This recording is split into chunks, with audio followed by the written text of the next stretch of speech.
안녕하세요 여러분, 노우라디오 행복연금입니다.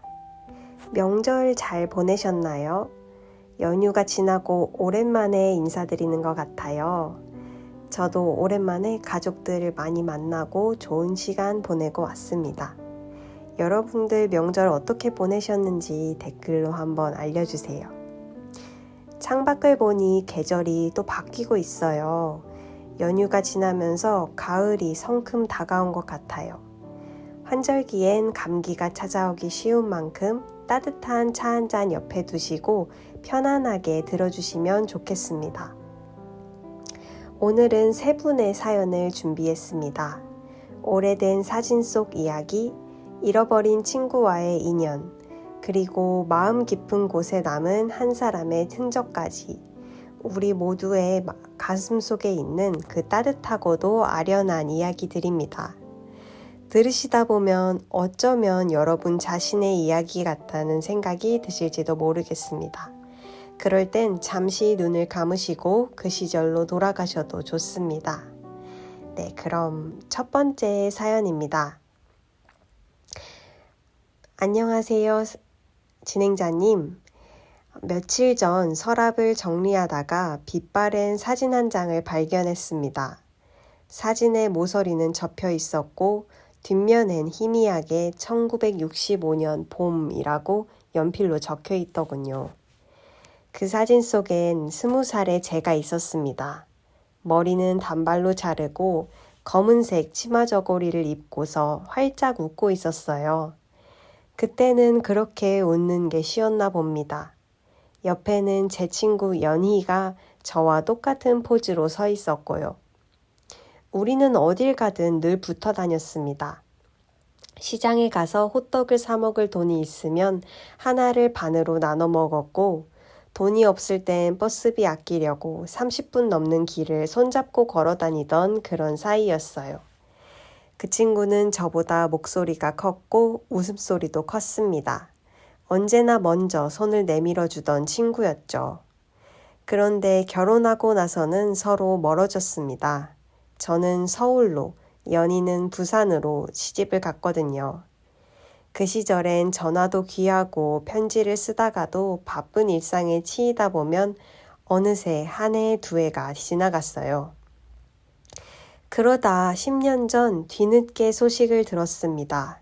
연희가 세상을 떠났다고요. 장례식장에도 가지 못했습니다. 너무 늦게 알았거든요. 그때부터 그 사진을 볼 수가 없었습니다. 너무 미안하고 또 그리웠으니까요. 하지만 이번엔 다시 그 사진을 보니까 이상하게도 미안함보다는 감사함이 먼저 들더군요. 그 시절 그 친구와 함께 웃었던 시간들이 있었다는 것, 그 순간이 진짜였다는 것, 그게 얼마나 소중한 일인지를 이제야 깨달았습니다. 사진을 보니 그날의 따뜻한 봄바람, 연희의 웃음소리, 시장 골목길에 퍼지던 호떡 냄새까지 모든 게 다시 생생하게 살아났습니다. 지금도 그 사진은 제 침대 옆 서랍 안에 있습니다. 가끔 잠들기 전에 꺼내서 봅니다. 그리고 말을 걸기도 해요. 연희야, 잘 지내고 있지? 나도 잘 지내고 있어. 네, 참 이런 이야기는 들을 때마다 가슴이 먹먹해집니다. 사진 한 장이 이렇게 많은 걸 담고 있을 줄이야. 시간, 목소리, 냄새, 온기, 심지어 그 시절의 바람까지도요. 저도 비슷한 경험이 있습니다. 오래전 사진을 보다 보면 그때는 당연하다고 생각했던 순간들이 얼마나 귀했는지 새삼 느껴지더라고요. 함께 걸었던 길, 나눠 먹던 음식 하나하나가 지금은 다 보물 같습니다. 우리는 살면서 많은 사람을 만나고 또 보내게 됩니다. 그게 삶의 흐름이니까요. 하지만 그렇게 보낸 사람들이 우리 안에 남긴 온기만큼은 절대 사라지지 않습니다. 사연자분께서 말씀하신 것처럼 미안함보다 감사함을 느끼셨다는 그 마음이 참 아름답습니다. 그게 바로 성숙한 그리움이라고 생각해요. 여러분도 혹시 서랍 어딘가에 오래된 사진 한 장쯤 있으신가요? 오늘 저녁 한번 꺼내보시는 건 어떨까요? 그 사진 속 사람에게 마음으로라도 인사를 건네보세요. 저도 오래된 기억 속에 있던 그리운 사람들을 오늘 한번 떠올려 봐야겠어요. 네, 그럼 오늘의 두 번째 사연입니다. 안녕하세요. 저는 작년 봄 평생을 함께하던 친구를 잃었습니다. 저보다 1살 어렸지만 언제나 저를 언니처럼 챙겨주던 친구였습니다.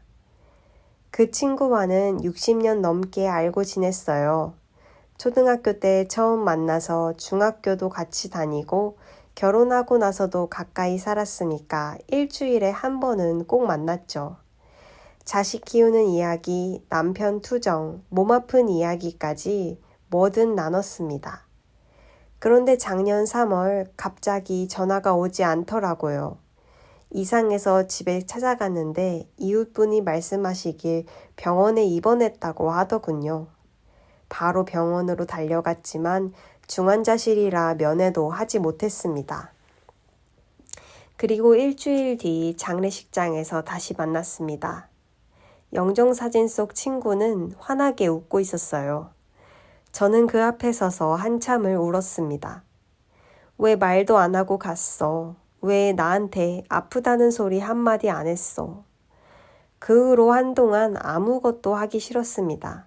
밥도 제대로 안 먹었고 나가는 것도 두려워졌어요. 실버센터도 1달 넘게 나가지 않았습니다. 그런데 어느 날 센터에서 전화가 왔어요. 요즘 안 보이시는데 괜찮으세요? 그 말에 마음이 조금 움직였습니다. 누군가 나를 기억하는구나 싶어서요. 용기를 내서 다시 센터에 나갔습니다. 그런데 그곳에서 한 분이 매일같이 저한테 인사를 먼저 건네시는 거예요. 처음엔 그냥 예의상 받아들였습니다. 하지만 그분은 그 다음 날도 똑같이 말을 걸어왔어요. 오늘 날씨 좋은데 산책 같이 하실래요? 점심 드셨어요? 저는 김밥 싸왔는데 같이 먹어요. 그렇게 몇 주가 지나니까 어느새 저도 그분을 기다리게 되더라고요. 아침에 일어나면 오늘은 무슨 이야기를 할까 생각하면서 센터에 나가게 됐습니다. 그러다 문득 깨달았어요. 새로운 친구를 사귄다는 건 살아있다는 증거구나. 제 친구는 떠났지만 제 삶은 아직 계속되고 있고 그 삶 안에서 새로운 인연을 만날 수 있다는 것, 그게 정말 감사한 일이구나. 지금은 그 친구와 매일 산책하고 작은 일에도 웃게 됩니다. 먼저 떠난 친구를 잊은 건 아니에요. 다만 그리움과 함께 살아가는 법을 배우고 있는 중입니다. 네, 이 사연을 읽으면서 가슴이 참 아렸습니다. 저도 늘 떠나는 사람에 대한 걱정, 내가 소중하게 여기는 사람들이 세상을 떠났을 때 어떻게 살아가야 할지에 대해서 많이 생각을 해보기도 하고 걱정을 많이 하는 것 같아요. 60년을 함께한 친구를 잃는다는 건 단순히 한 사람을 잃는 게 아니라 인생의 반을 잃는 것과 같은 일이죠. 그 친구와 나눴던 모든 기억, 웃음, 눈물이 함께 사라지는 것 같은 상실감. 그걸 겪으신 분들이라면 이 사연이 얼마나 절절하게 다가올지 알 것 같습니다. 하지만 이 사연에서 가장 중요한 건 끝이 아니라 그 다음입니다. 다시 센터에 나가신 것, 새로운 분의 인사를 받아들이신 것, 그리고 다시 웃게 되신 것. 나이가 들면 이제 새로운 사람 만나봤자 뭐해 라고 생각하기 쉽습니다.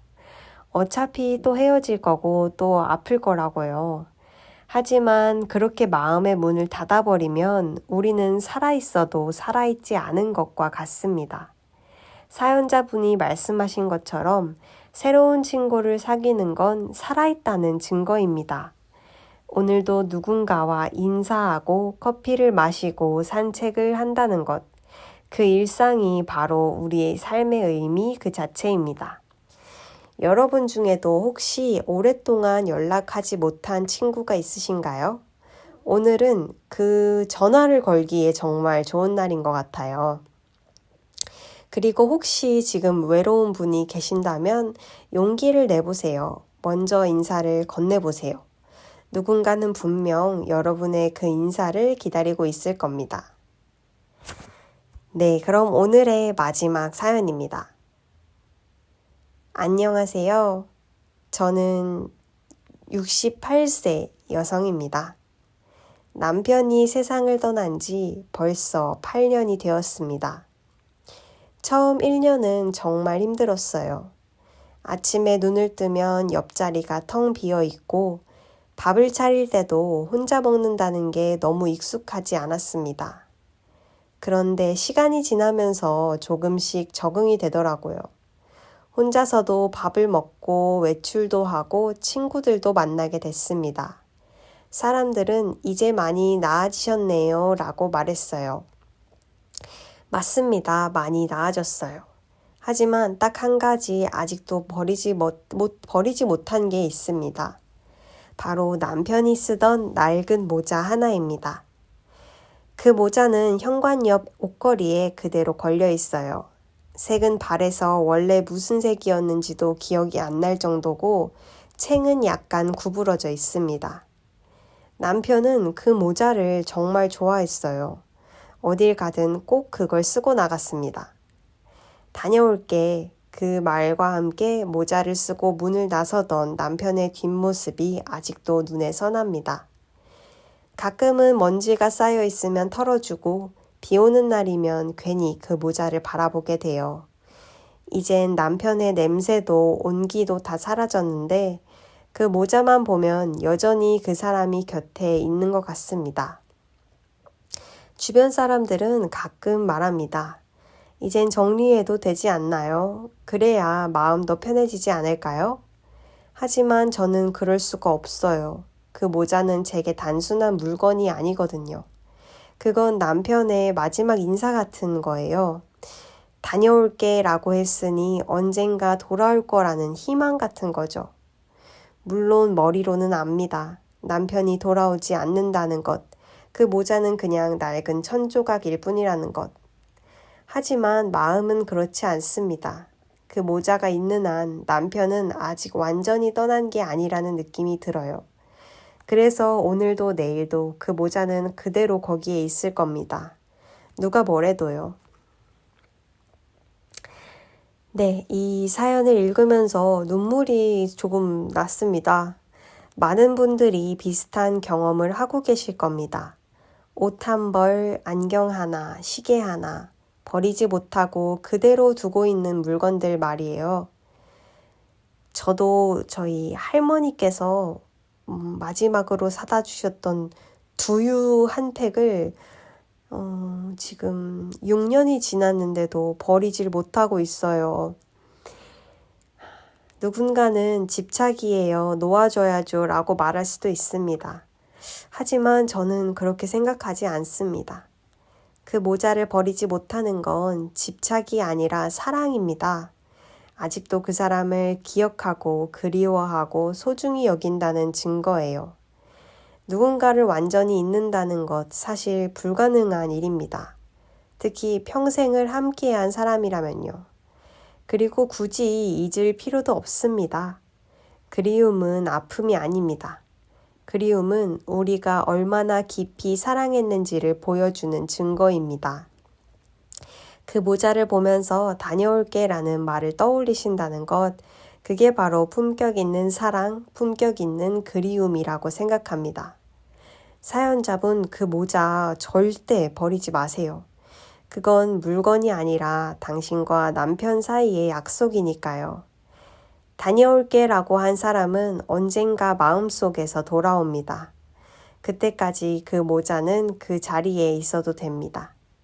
여러분도 혹시 버리지 못한 물건 하나쯤 있으신가요? 부끄러워하지 마세요. 그건 여러분의 누군가를 진심으로 사랑했다는 아름다운 증거니까요. 네, 오늘 3가지 사연 어떠셨나요? 오래된 사진 한 장, 잃어버린 친구, 그리고 버리지 못한 모자 하나.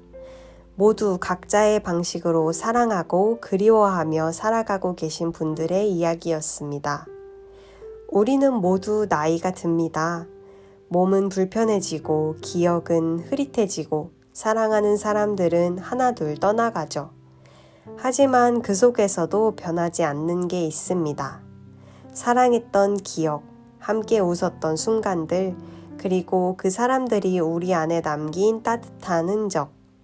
그게 바로 우리가 살아온 인생의 증거이고 우리가 살아갈 이유입니다.